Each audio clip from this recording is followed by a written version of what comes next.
Welcome to day 7, and if you've been following on day by day, congratulations as well for completing your first week. Today's going to be slightly different. We are going to go over verse 7, Pasuk 7, but after that we're actually going to be just reading through a summary of what we've covered so far.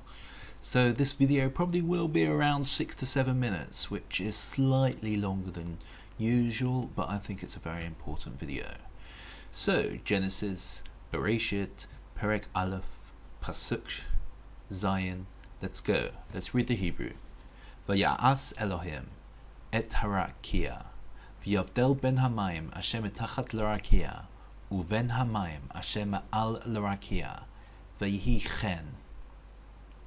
Let's look at the English. And God made the firmament, and divided the waters which were under the firmament from the waters which were above the firmament.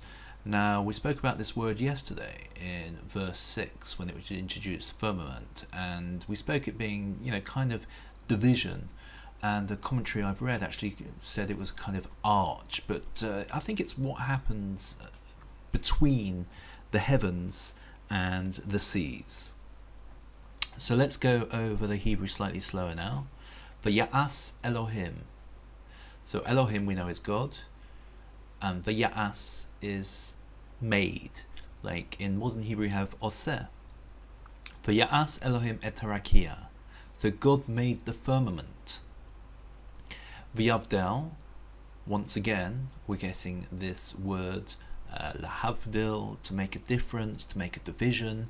V'yavdel ben hamayim asher metachat l'rakia, and it divided or separated the water which was underneath the firmament, uven hamayim asher ma'al l'rakia, to the water which was on top of the rakia, v'yachi chen, and it was so. Okay, now something strikes me as really, quite weird. I'm going to actually just go back to verse 6. We said, and God said, let there be a firmament in the midst of the waters, and let it divide the waters from the waters. And here God says, and God made the firmament and divided the waters which are under the firmament from the waters which are above the firmament. And it was. Now, what's actually the difference between these two psukim, these two verses? And, we like to say that not one word in the Torah is wasted. So obviously it's trying to teach us something. The main difference here, though, really, is that in verse 6, God says, well, let's go and do this. And verse 7, he actually does it. And that is the main difference, that he's kind of planning and doing it.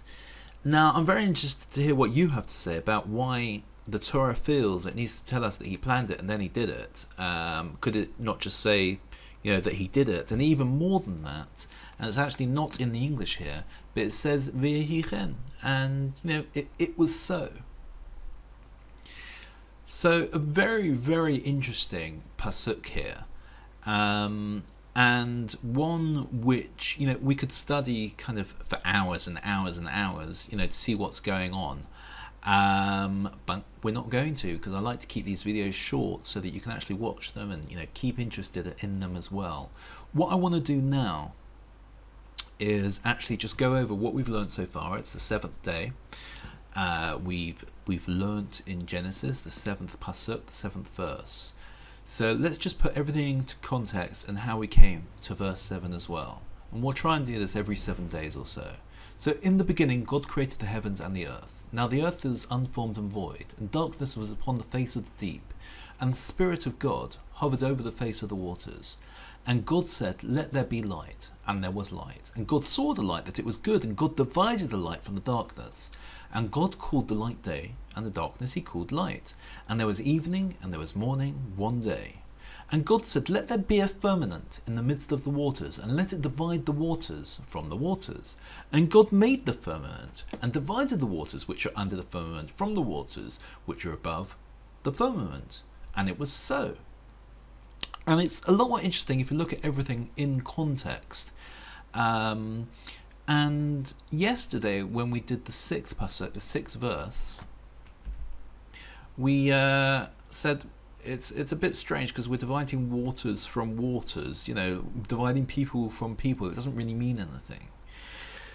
But we can see in verse 7, it says we're actually dividing the waters which were under the firmament, let's call this an arch, from the waters which were above the firmament. So the difference in the waters is the position. Okay, so my question for you today is, and leave your answer in the comments, why does it feel the need to repeat itself from verse 6 to verse 7 and tell us that he kind of planned it, or he said let there be, and then in verse 7 it says and God did it? Would you really think that anything else would happen? That he said, well, let's do this, and then he didn't do it? Why does it need to tell us that it actually happened? So that's my question for you today. There's no right or wrong answer, but I'm very interested in hearing your views, so please do leave a comment wherever you are with why you may think it is so. Okay, so that's your mission for today, and as always, if you haven't joined up to receive a daily reminder of the verse a day, please go to HebrewBibleVerseAday.com. It takes about 2 seconds and you will receive a daily reminder of the daily video. So we've gone over verse 7 today. Thanks for watching, and we will speak again soon.